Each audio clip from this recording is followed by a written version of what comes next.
اس ملک میں یہ آپ کا اسلامک کلچرل سینٹر ہے یا ہمارے ہاں ہماری جماعت اسلامی ہے کہ جن لوگوں نے اس کی بنیاد جھگڑوں پر نہیں رکھی، ان لوگوں نے اس کی بنیاد مفاد پر نہیں رکھی، ان لوگوں نے اس کی بنیاد ذاتی غرضوں پر نہیں رکھی، ان لوگوں نے اس کی بنیاد پیسے اور دولت پر نہیں رکھی، بلکہ اس کی بنیاد انسانوں کے نفع پر رکھی کہ انسان میرے قریب آئے تو اس کو نفع ہو،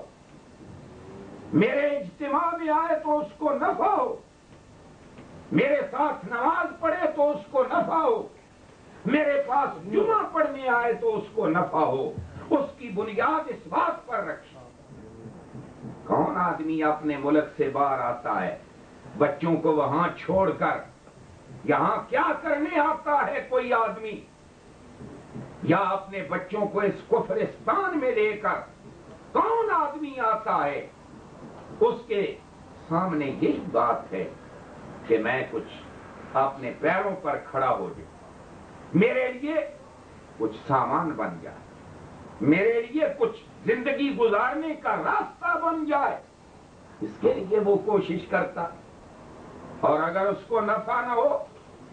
الٹا نقصان ہو، تو کون بے وقوف ہے جو ادھر آئے گا؟ وہ کہے گا میں تو واپس پہنچوں، کسی صورت بھی پہنچ سکتا۔ تو یہ اسلامی سینٹر، اسلامی جماعتیں، یہ علماء، یہ کیوں ہے؟ اس لیے نہیں ہے کہ یہ دنیا کا مال کھائیں، اس لیے نہیں ہے کہ الٹا لوگوں پر بوجھ بن جائیں،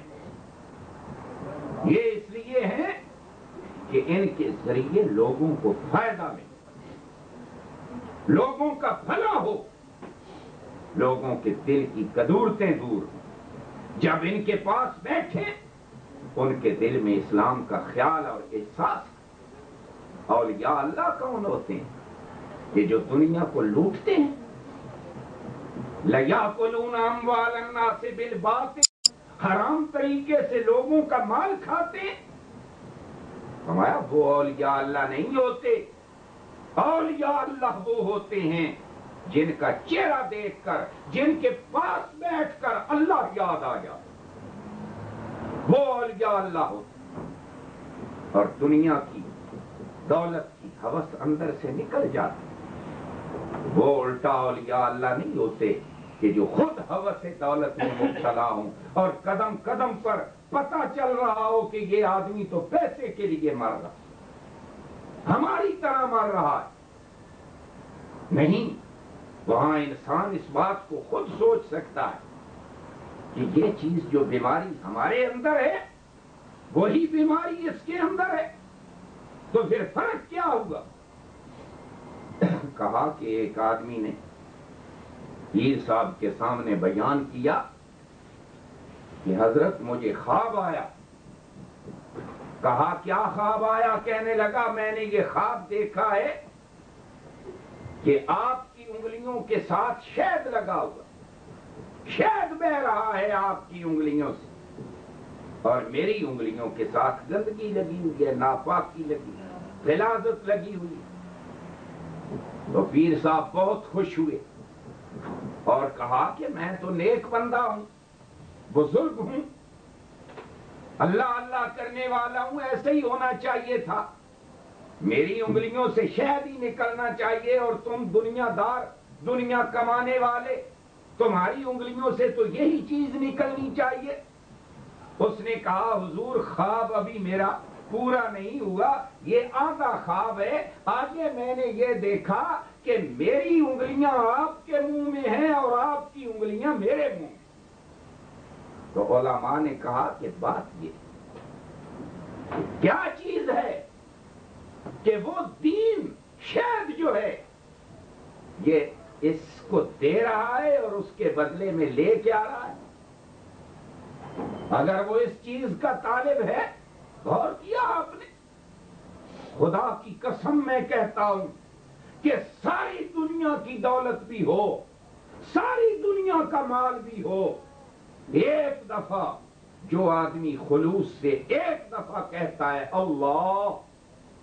ساری دنیا کا مال وہ ایک دفعہ اللہ کہنے کا مقابلہ نہیں کرتا۔